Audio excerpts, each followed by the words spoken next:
Cockroach Janata party దేశవ్యాప్తంగా ఎంత సంచలనం సృష్టించిందో అందరికీ తెలుసు. ఒక సెటారిక్ మీమ్ గా స్టార్ట్ అయిన ఈ ఉద్యమం ఉవ్వెత్తున ఎగిసింది. విద్యార్థులంతా కూడా సిజేపీకి మద్దతు ఇచ్చారు. జంతర్ మంతర్లో నిరసనలు తెలియజేశారు. 37 రోజుల నిరసనల తర్వాత మోదీ సర్కారే దిగి రావాల్సిన పరిస్థితి వచ్చింది.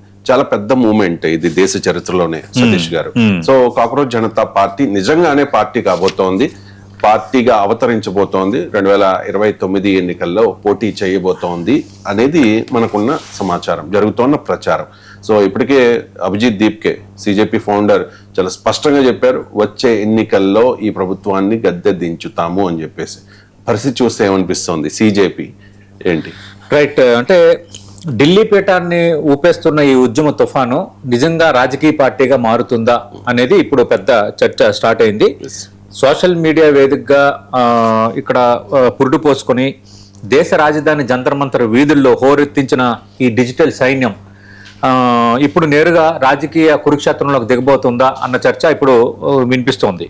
ప్రధానంగా ఎందుకంటే ఈ సిజేపీ మీద ఒక చర్చ ఉంది. అంటే ఒక సోషల్ మీడియా వేదిక ఒకటి స్టార్ట్ అయ్యి విపరీతంగా వేలాది మంది, లక్షలాది మంది, కోట్లాది మంది ఫాలోవర్స్ని సంపాదించుకొని ఏం చేయబోతోంది అన్న చర్చలో సడన్గా ఈ నీట్ లీకేజ్ అంశాన్ని బలంగా తీసుకుంది, ఆందోళన చేసింది, బలమైన ఉద్యమాన్ని అయితే నిర్మించగలిగింది. సరే, అందులో కొన్ని ల్యాప్సెస్ ఉన్నాయి, కొందరు వ్యవహరించిన తీరు, మనం దానికోసం కూడా మాట్లాడుకుంటున్నాం. కొందరు ప్రధాని మోదీ మీద అనుచిత వ్యాఖ్యలు చేశారు, అవన్నీ కూడా చాలా తప్పు, దానిని కూడా మనం మాట్లాడాం. కానీ ఒక సిజేపీ అనే మోడల్ ఏ విధంగా వచ్చింది, ఏ విధంగా రూపాంతరం చెందింది, ఏ విధంగా ధర్మేంద్ర ప్రధాన్ రాజీనామా వరకు పరిస్థితిని తీసుకొచ్చింది, కేంద్ర మంత్రులు వాళ్ళతో చర్చలు జరిపేంత వాతావరణం ఎందుకు క్రియేట్ చేసింది అన్నది ఒక పెద్ద ఇష్యూ అయిపోయింది.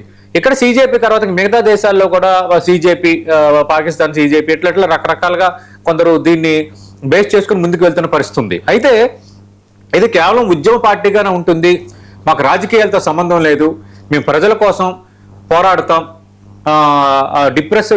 డిప్రెస్డ్ సెక్షన్స్ కోసం పోరాడతాం అని గతంలో వీళ్ళు కొన్ని స్టేట్మెంట్స్ గట్రా చేశారు. కానీ ఇప్పుడు ఏంటంటే ఇది ఒక రకంగా ఒక రాజకీయ పార్టీకి ఏమైనా మారబోతుందో అలాంటి ఆలోచనలు అభిజిత్ దీప్కే ఉన్నారని ఒక చర్చ జరుగుతుంది. ఆగస్టు 5వ తేదీ అంటే ఈరోజు ఆగస్టు 3, రేపు కాకుండా ఎల్లుండు అంటే బుధవారం, ఆగస్టు 5 బుధవారం రోజు ఈ అభిజిత్ దీప్కే ఈ సిజేపీ కోర్ కమిటీ సమావేశాన్ని అయితే నిర్వహిస్తున్నారు.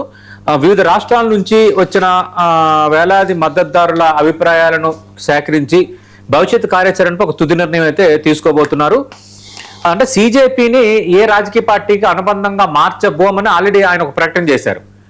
అందుకు అనుబంధంగా మార్చరు కాబట్టి ఇప్పుడు ఇండివిజువల్గా రాజకీయ పార్టీగా వస్తారా, లేదంటే ఉద్యమాలు చేసే ఒక సంస్థగా ఉంటారా అనేది ఇప్పుడు ఆగస్టు 5న ఒక క్లారిటీ రాబోతుంది. ఇక్కడ ఆయన రెండు స్టేట్మెంట్లు చేశారు. ఒకటి, ఏ పార్టీకి అనుబంధంగా ఉండం. రెండోది ఏమంటున్నారు, ఏ పెద్ద పార్టీలు విలీనం చెయ్యం. అంటే విద్యార్థులు, యువతల సమస్యలపై తక్షణమే రెస్పాండ్ అయ్యే ఒక స్వతంత్ర రెస్పాన్స్ గ్రూప్గా ఉంటామని ఆయన గతంలో అన్నారు. అలాంటి ప్రతిపాదనలు వాళ్ళతో చర్చలో ఉన్నాయి.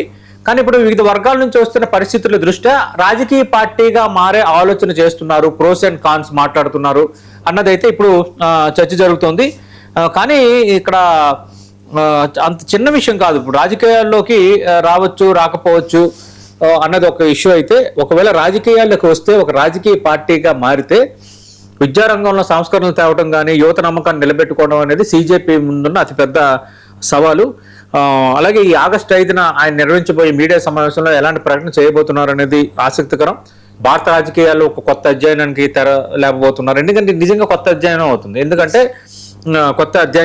ఎందుకంటే ఒక సోషల్ మీడియా వేదికగా ఒక ఒక చీఫ్ జస్టిస్ ఆఫ్ ఇండియా చేసిన వ్యాఖ్యల బేస్లో సోషల్ మీడియా వేదిక ఒక పార్టీ పుట్టి ఒకరు పెట్టి దాన్ని ఒక పెద్ద ఉద్యమం పార్టీగా మార్చి దేశంలో ఒక రకమైన ఒక కొత్త అంశానికి దారి తీయటం అన్న ఇష్యూ అనేది ఈ మధ్య కాలంలో దేశాన్ని ఈ స్థాయిలో కుదిపేసిన అంశం అనేది లేదు.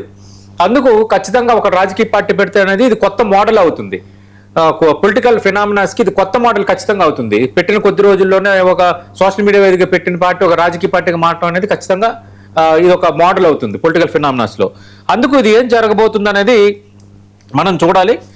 ఏదేమైనా రకరకాల ఆరోపణలు కూడా ఉన్నాయి సిజేపీకి సంబంధించి, సిజేపీ సభ్యులకు సంబంధించి.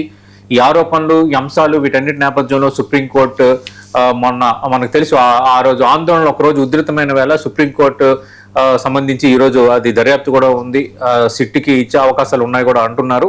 ఈ ఈ పూర్వ రంగంలో ఆగస్టు 5న నిజంగా అభిజిత్ దీప్కే రాజకీయ పార్టీగా వస్తారా? ఎందుకంటే మనకు తెలుసు అన్నా హజారే ఒక ఉద్యమం తీసుకుంటే వాటి ద్వారా హైలైట్ అయిన కేజ్రీవాల్ కానీ వీళ్ళందరూ కూడా ఒక ఆమ్ ఆద్మీ పార్టీ పెట్టుకున్నారు. ఒక ఆమ్ ఆద్మీ పార్టీ పెట్టి ఇది ఒక ఆమ్ ఆద్మీ పార్టీ కదా ప్రజల కోసం మాట్లాడేది అనుకున్నారు. కానీ వాళ్ళు ఢిల్లీలో అధికారంలోకి వచ్చేసి సంచలనం సృష్టించారు. కాంగ్రెస్ పార్టీ, బీజేపీ ఈ రెండు శక్తులు బలంగా ఏలుతున్న ఢిల్లీ కోట పైన, అంటే ఢిల్లీ స్టేట్కి సంబంధించి వాళ్ళు ఎన్నికల్లో గెలిచారు. అరవింద్ కేజ్రీవాల్ ముఖ్యమంత్రి అయిపోయాడు. ఆ తర్వాత ఆ పార్టీ కొంత విస్తరించింది. పంజాబ్లో మనం చూసాం, పంజాబ్లో అధికారంలో ఉంది. లోక్సభ ఎన్నికల్లో అంతకుముందు లోక్సభ స్థానాలు గెలుచుకున్నారు. తర్వాత యూపీ ఎలక్షన్స్ గుజరాత్లో కూడా కొంత అడుగు పెట్టారు, కొంత పర్సెంటేజ్ ఆఫ్ ఓట్ని గ్రాప్ చేశారు. వీటన్నిటి నేపథ్యంలో అంటే ఆమ్ ఆద్మీ పార్టీ ఏదైతే ఒక కదలికలాగా వచ్చి ఎర్లీగా ఒక పార్టీగా రూపాంతరం చెంది అధికారంలోకి వచ్చి నార్త్లో కొంత విస్తరణ వేగం అందుకున్న క్రమం చూసినా సరే ఇప్పుడు పరిస్థితులు ఎలా ఉన్నాయన్నది పక్కన పెడదాం. బట్ నిజంగా అభిజిత్ దీప్కే వస్తే, కాక్రోచ్ జనతా పార్టీ నిజంగా ఒక రాజకీయ పార్టీగా వస్తే నాకు తెలిసి ఆ ఫస్ట్ దెబ్బ అనేది ఆమ్ ఆద్మీ పార్టీకి తగిలే అవకాశం ఉంది. ఎందుకంటే ఆమ్ ఆద్మీ పార్టీ కూడా ఇలాంటి మోడల్స్లో వచ్చింది కాబట్టి ఖచ్చితంగా ఆమ్ ఆద్మీ పార్టీకి ఇది పెద్ద థ్రెట్ అయ్యే అవకాశం ఉంది. కానీ అదే సందర్భంలో ఒకళ్ళు బీజేపీ విధానాలు నచ్చక కాంగ్రెస్ వైపు చూస్తున్నారన్న మోడల్స్కి కూడా, అందులో యూత్కి ఖచ్చితంగా ఇది ఒక ఆల్టర్నేటివ్ అయిందంటే కాంగ్రెస్ కూడా దెబ్బే. ఎందుకంటే కాంగ్రెస్ పార్టీకి సంబంధించిన పార్టీ నేత రాహుల్ గాంధీ, విపక్ష నేత రాహుల్ గాంధీ ఎక్కువగా ఈ జంజీ ఇష్యూస్ని ఎక్కువగా టేకప్ చేస్తున్నారు. అలాగే ఆ పార్టీ కార్యవర్గాల్లో కూడా ఎక్కువ జంజీని ఎంకరేజ్ చేస్తున్న పరిస్థితి కనిపిస్తుంది. ఎందుకంటే యూత్ బలంగా ఉన్నారు, యూత్ అసంతృప్తిగా ఉన్నారు. ఈ యూత్ అసంతృప్తిగా ఉన్న యూత్ని మనమే తిప్పుకోవాలనేది కాంగ్రెస్ పార్టీ వ్యూహం. కరెక్ట్గా ఈ సీజేపీ రావడంతో ఆ టర్న్ మొత్తం సీజేపీ దాదాపు కొందరు మళ్ళారు, అలాంటి అసంతృప్తి ఉన్న వాళ్ళు. మళ్ళీ ఏం చేశారు, ఈ కాక్రోచ్ ఉద్యమం స్టార్ట్ అయిన తర్వాత రాహుల్ గాంధీ రంగంలో దిగారు. రంగంలో దిగి పార్లమెంట్ స్తంభింపజేయటం, ప్రధాన నివాసం ముందు ఆందోళన చేయటం, ఒక రకంగా సీజేపీ లేవనెత్తిన అంశాన్ని రాజకీయంగా కాంగ్రెస్ పార్టీ కొంత ఒడిసి పట్టుకుని వాళ్ళ వైపు తిప్పుకునే ప్రయత్నం చేసింది. కొంత దాని మీద మాట్లాడుతున్న ప్రయత్నం అయితే చేస్తోంది. దాంట్లో వెల్కమ్ చేసిన వాళ్ళు ఉన్నారు, వ్యతిరేకించిన వాళ్ళు ఉన్నారు. కానీ ఇప్పుడు కనుక సీజేపీ వస్తే అందరూ ఏమంటున్నారు కదా, సీజేపీ వస్తే బీజేపీకి ప్రాణ సంకటమే అంటే అనేకంటే సీజేపీ వస్తే ఫస్ట్ ప్రాణ సంకటం కాంగ్రెస్కి, సీజేపీ వస్తే ఫస్ట్ ప్రాణ సంకటం ఆమ్ ఆద్మీ పార్టీకి. ఈ రెండు పార్టీలు ఫస్ట్ ఇబ్బంది పడతాయి. ఎందుకంటే భారతీయ జనతా పార్టీకి ఉండాల్సిన ఓటు బ్యాంక్ భారతీయ జనతా పార్టీకి బలంగా ఉంది.